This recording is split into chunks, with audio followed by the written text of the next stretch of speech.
Accept ko na ah. Hello, hello. Go lang. Ito. Go. Wait nga lang, ingatan ko nga. Nagulpi kasi kagad ako, na burst down ako. Hindi ko nga alam kung ano nangyari. Times 8 kasi yun, sir. Tapos, 6 Hindi, out of 6 pa maku. Puro elite yun, puro elite. yun nga eh. Hindi ka rin dire kasi ako nailag kanina eh. Ayusin ko nga muna. Ano tayo, let's lock in.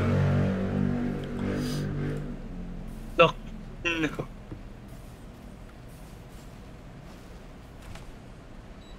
Let's go, let's go, let's go, let's go, let's go.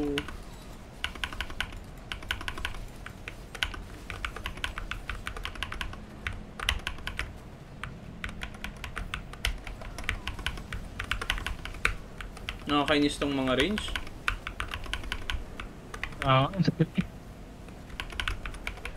Fitness ko yan eh, malambot yun eh.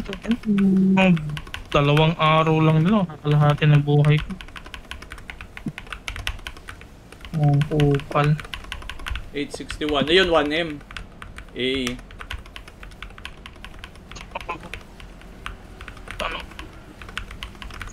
Ang sarap siguro yan pag 1M, 1M, 1M diretso, no? Gagi. Hindi, yun nga problema eh. Hindi siya ganun eh. Kailangan na iipon ko yung ano ko, martilyo ko. Usually yung 1M lumalabas sa ika-3 o ika-4 na martilyo eh. Master handyman ka pala sa martilyo ka. Eh, totoo. Hindi, pagka nagra-run ako ng dungeon, parang karamihan ng damage ko dyan talaga galing sa martilyo talaga. Oh, meron pa isa. Hindi ko abot, sir. Abot mo? Sige, labasin ko. Bugbugin ko. Eh, naabot ko naman sa... Sorry. Kinopal mo pa. I know. Reko, ba't na ako dun? Ingat. Oops. Sige, sakto. Nag-cooldown yung Hammer of the Ancients ko. Oops, spinning attack ah. Layo ah. May jump attack yan after.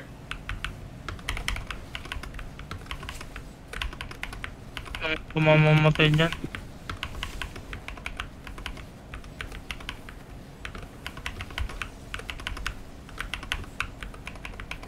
Wait lang, ngayon. Meron na akong hammer. Sige, kaya ko nang i-sustain. Hey! Nice, clear. Poink.